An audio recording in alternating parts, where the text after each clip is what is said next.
दे रहा हूँ। आज के सेशन में आपके साथ कुछ और बातें करना चाहता हूँ। ठीक है, कुछ बातें ऐसी होती हैं कि जो जिस समय पर होनी तय होती हैं वो उसी समय पर होती हैं।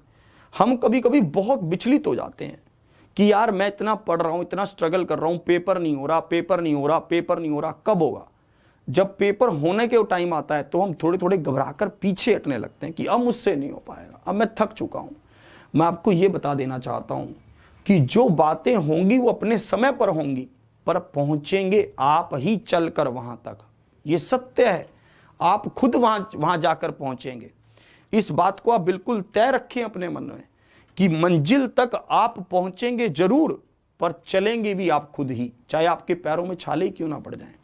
इसके ऊपर एक कहानी सुनाता हूं आपको। बफरिंग तो नहीं हो रही? देखिए, इसके ऊपर एक कहानी सुना रहा हूं आपको। एक बार एक राजा एक सपना देखता है कि मैं कहीं दूर बैठा हूं और मैं वहां बैठकर मेरे पास काल आया और काल ने आकर कहा कि आज तुम्हारा अंतिम दिन है और आज मैं तुम्हें ले जाऊंगा। उसने पूछा क्या, आज तारीख क्या है? उसने कहा आज तारीख 16 तारीख है। मतलब जिस तारीख को उसको सपना आया उसके 2 दिन बाद। राजा उठा। राजा को बहुत घबराहट हुई अंदर से। राजा सोचने लगा यार मैं तो 2 दिन बाद मरने वाला हूं, काल आकर खुद बोल गया है। राजा अपने बड़े बड़े पंडितों को बुलाता है और कहता है मुझे ये सपना आया है, इसका क्या मतलब निकलता है? तो वो सब कहते हैं कि राजा जी ये सपना तो सच हो सकता है, आपकी मौत आने वाली है। राजा कहता मैं क्या करूं? पंडित कहते हैं राजा जी एक काम करते हैं, हम इस मौत से ही दूर चले जाते हैं, बहुत दूर, कहीं दूर निकल जाओ आप कि ये मौत आपको आ ही ना सके। राजा कहता ये पॉसिबल कैसे है? राजा कहता ये पॉसिबल ही नहीं है। बोला 2 दिन का समय बचा है। राजा दुनिया का सबसे तेज दौड़ने वाला घोड़ा बुलाता है ताकि मैं मौत से भाग जाऊं, कहीं दूर पहाड़ों में जाकर छुप जाऊं। भाई साहब, राजा सबसे तेज घोड़ा लेता है और थोड़ा वो सामान उस पर लादता है और दौड़ पड़ता है। घोड़े को लेकर चलता रहता है, चलता रहता है, चलता रहता है। 1 दिन चलता है, 1.5 दिन चलता है। थक कर एक पार्क में बैठ जाता है। थोड़ी देर सोचता है अब तो बहुत दूर आ गया हूं, अब क्या मौत मुझे पकड़ेगी। जैसे उस पार्क में बैठता है, थोड़ी देर बैठकर खाना वाना खाता है, विश्राम करता है, एकदम से काल आता है।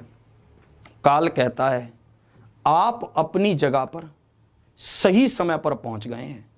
जब मैं आपके सपने में आया था तब मैंने ये सोचा था कि ये राजा की मौत तो इतनी दूर लिखी हुई है, ये राजा पहुंचेगा कैसे वहां तक? पर आप अपने आप चलकर यहां पर खुद ही पहुंच गए हैं। तो काल उसको लेता है और चल पड़ता है। यही मैं आपको समझाना चाहता हूं कि उस जगह पर आप खुद पहुंच जाएंगे जहां पर आपका पहुंचना तय है, पर चलेंगे आप खुद। आप अगर चाहते हैं कि मैं इस में जॉब को ले सकूं, आगे बढ़ सकूं और पूरा मतलब सिस्टम बना सकूं, चलना आपको खुद होगा। भगवान ने लिख सब रखा होता है कि ये बंदा ऐसे कर देगा, ऐसा कर देगा, ऐसा कर। मैं भगवान में विश्वास करता हूं, पर मेहनत आपको खुद करनी पड़ेगी। आप घर में बैठे रहो, एसी के नीचे सोते रहो, पंखे के नीचे सोते रहो, बढ़िया भाई साहब खाना पीना मिलता रहे, आप बैठे रहो, नहीं कुछ होगा। चाहे उसने लिख रखा हो कि आईएएस बनेगा, नहीं बन पाओगे। आपको चलना खुद पड़ेगा, किताबों को खुद देखना पड़ेगा। मंजिलें उसी को मिलती हैं जो चलना शुरू